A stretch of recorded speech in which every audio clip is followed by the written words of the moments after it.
ओम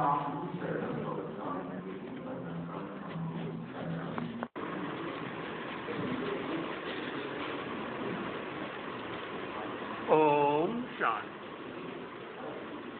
एक छोटे भजन के साथ आज का कार्यक्रम प्रारंभ।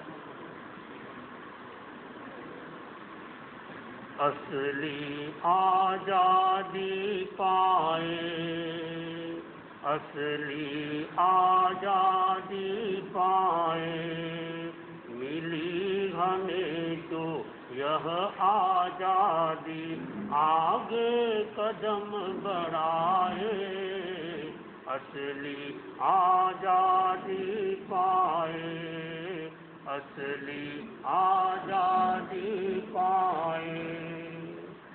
बंधन जो है परवशता के, समझो उसे जगा के, हे गुलाम दुनिया स्वार्थ की पराधीनता भगा के, पग पग ममता मोह दिशा है, क्यों न उसे भगाए, असली आजादी पाए, असली आजादी पाए।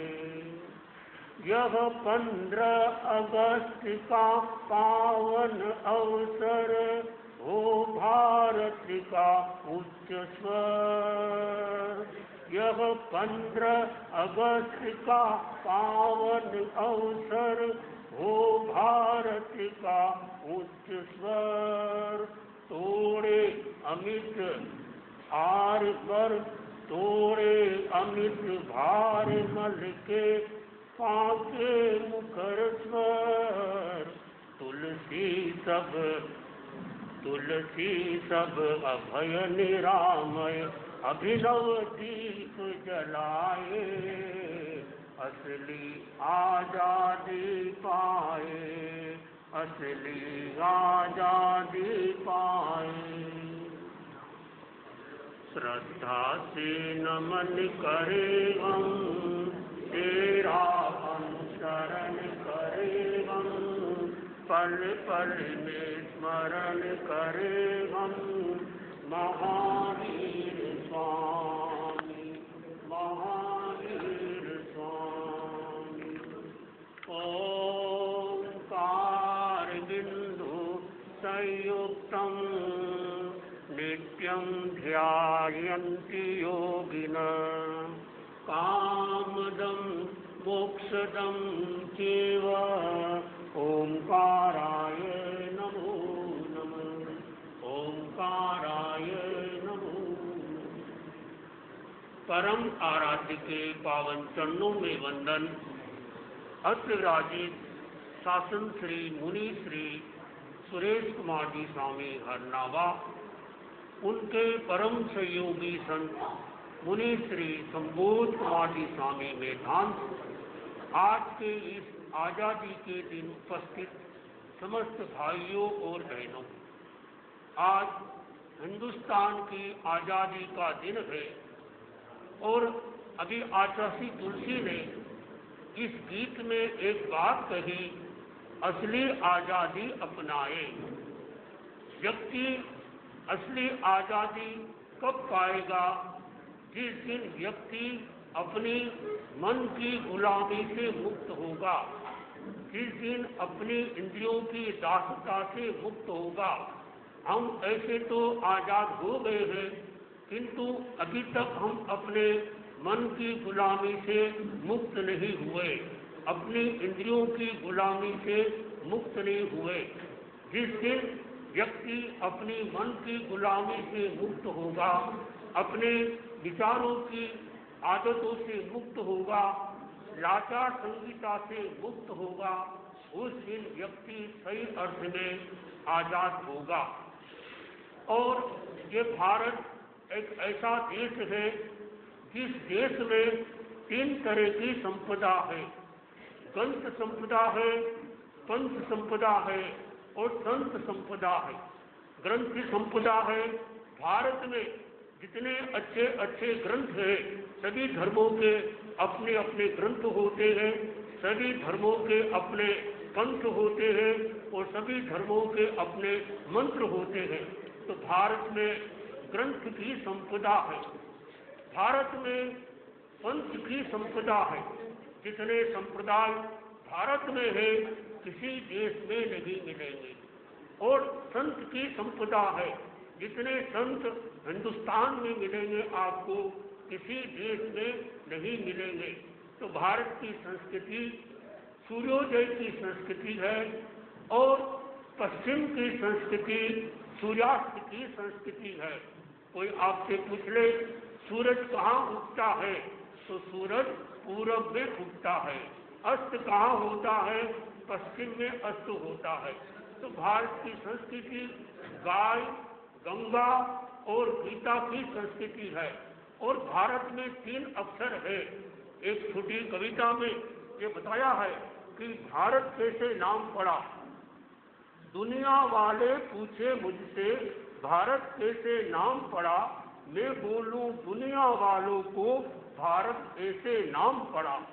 भाषे भाईचारा जग में भला सभी का चाहता है, भानु उदय हुआ जब से इतिहास हमारा बताता है। भाव भक्ति का ज्ञान कभी को, भाव भक्ति का ज्ञान कभी सारी दुनिया को देता था।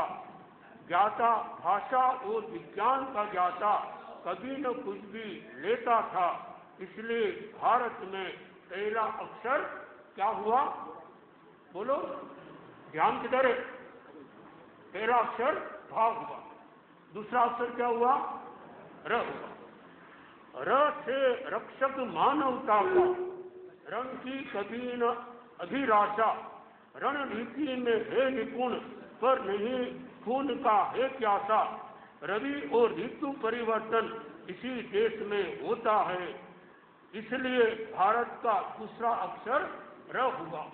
तीसरा अक्षर कौन सा हुआ, त हुआ। त से त्याग तपस्या में यह सबसे आगे रहता था। तलवार तीर के घावों को भी हंस हंस कर यह सहता था। तत्व ज्ञान का पंडित भारत ज्ञान विश्व को देता है। 3 लोक का स्वामी भी जन्म यहाँ पर लेता है, इसलिए भारत में तीसरा अक्षर क्या हुआ, तब हुआ। देखो भारत इसे लोग इंडिया भी कहते हैं, इंडिया का भी अपना मूल्य है, अंग्रेजी में तो इंडिया ही कहा जा सकता है। भारत एक ऐसा देश, तो इस देश में आज़ादी दिवस मना रहे हैं और यह आज़ादी का दिन हम सबको यही प्रेरणा देता है कि हम सबके साथ मैत्री भाव करें। कोई हमारा शत्रु नहीं है। जिस दिन यह चेतना जागती है कि कोई हमारा शत्रु नहीं है, फिर हम किसी के साथ में वैर भाव नहीं करेंगे। लेकिन मनुष्य है, गलतियां हो सकती है, तो कहीं जान अनजान में वैर भाव भी बढ़ सकता है, जाग सकता है। तो आज के दिन हम संकल्प करें, सही अर्थ में स्वतंत्रता को प्राप्त करें। कहा जाता है स्वतंत्रता हमारा जन्म सिद्ध अधिकार है, लोकमान्य तिलक ने कहा था। लेकिन आगे ज्ञानी संतों ने कहा कि स्वतंत्रता हमारा जन्म सिद्ध अधिकार ही नहीं, हमारा स्वभाव भी है। हम सब सही अर्थ में स्वतंत्र हो जाएं, अपने अनुशासन में रहे। जब हिंदुस्तान आजाद हुआ उस समय आचार्य तुलसी ने चिंतन किया कि अभी मौका है, अभी लोग अपने आप को आजाद समझ रहे हैं, मुक्त समझ रहे हैं, कहीं ऐसा नहीं कि वो स्वतंत्र के नाम पर स्वच्छंद हो जाए। इसलिए उन्होंने अणुवत आंदोलन का सूत्रपात किया और वो दिल्ली पधारे और उन्होंने इस तरह से अणुवत आंदोलन को आगे बढ़ाया। जब हिंदुस्तान आजाद हुआ तो सब सोचते हैं हम सब स्वतंत्र हो गए, हम मुक्त हो गए, अब हमें कोई कहने वाला नहीं, कोई सुनाने वाला नहीं। एक आदमी जा रहा था, सड़क के बीच में बैठ गया। लोगों ने पूछा बीच में क्यों बैठे हो? बोले अब मुझे कोई नहीं कह सकता, मैं स्वतंत्र हूँ बैठने में, मैं कहीं भी बैठ सकता हूँ। एक टांगे वाला आया, टांगे वाले ने कहा ये भाई साहब बीच में क्यों बैठे हो, यहाँ से हट जाओ, साइड में हो जाओ। उसने कहा मैं स्वतंत्र हो गया हूँ, मैं अब कहीं भी बैठ सकता हूँ। टांगे वाले ने बहुत समझाया, फिर उसने कहा अगर तुम यहाँ बैठने में स्वतंत्र हो तो मैं टांगा चलाने में भी स्वतंत्र हूँ। हालांकि उसने टांगा उसके ऊपर नहीं चलाया, वो तो जानता था। तो ये हम स्वच्छंद न बने, स्वतंत्र बने तो असली आज़ादी जब व्यक्ति प्राप्त करने की कोशिश करता है, प्राप्त करता है, तो आज का यह आज़ादी का दिन हमें यही प्रेरणा देता है, मुक्त होने की प्रेरणा देता है। हम अपनी इंद्रियों की गुलामी से मुक्त हो, अपनी मन हमारा मालिक न बने। मन हमारा क्या है? मन हमारा नौकर है। आज मन मालिक बन रहा है। जैसे अगर मन ने जो कहा वो आपने कर दिया, यानी आप मन के नौकर हो गए।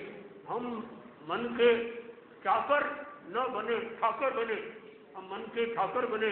ये आचार्य का संदेश हमें यही प्रेरणा देता है। तो मैं समय की सीमा को ध्यान में रखते हुए आज तो ये विशेष प्रोग्राम आज़ादी का, हिंदुस्तान के आज़ादी का यह कार्यक्रम उदयपुर के लिए यहाँ हो रहा है। आप सबसे गुजारिश है कि आप सही अर्थ में अपने आप से पूछे, क्या हम सही अर्थ में आज़ाद हुए हैं? क्या हम सही अर्थ में गुलामी से मुक्त हुए हैं? क्या हम सही अर्थ में अपनी आशा की जो साकल है, जो इच्छा की साकल है, क्या इच्छा से मुक्त हुए हैं? जिस दिन आप इच्छा से मुक्त होंगे तो आपके मुंह से यह स्वर निकलेगा, इच्छाओं आगाज समा अनंतया। हम इच्छा के जगह आवश्यकता के आधार से जीवन चलाएं। तो आचार्य तुलसी ने यही संदेश दिया, सभी ज्ञानी पुरुषों ने यही संदेश दिया है कि हम अपने जीवन में इस आज के दिन को हम त्याग, वैराग्य आदि सामायिक के द्वारा मनाया जा रहा है। मुझे इस बात की बड़ी प्रसन्नता है कि आप लोग